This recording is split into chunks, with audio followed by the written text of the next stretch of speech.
Ja prvo moram da se prekrstim. Moram.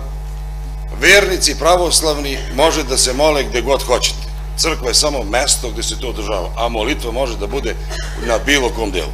A ja moram da se prekrstim iz razloga zato što imam informaciju da je iz budžeta opštine Trstenik finansirana LGBT populacija, pederi. Moram da pitam, ko je normalan ovde dao pederima pare iz budžeta opštine Trstenik? Molim vas, gospodin Mimonović, vodite računa o obraćanju.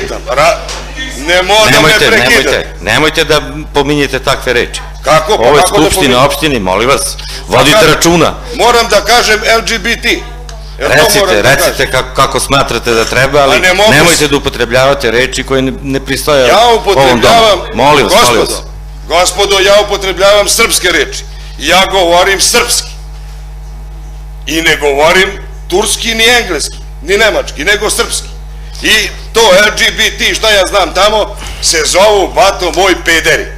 I ako neko hoće da bude peder i hoće da to finansira, neka to finansira iz svog džepa. Nemo da finansira od moje para i od para građana ove opštine Trstenik.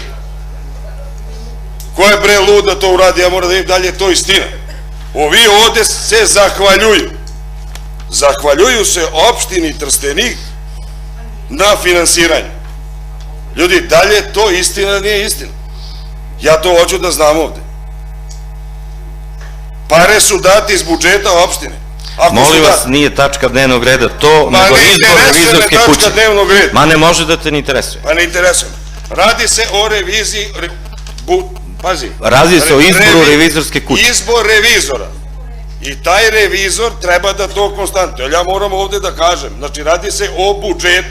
Molim vas, vi ste čuli šeficu da će izveštaj taj da dođe na dnevni red. Prema tome, nemojte vi unapred da tumačite šta će da bude.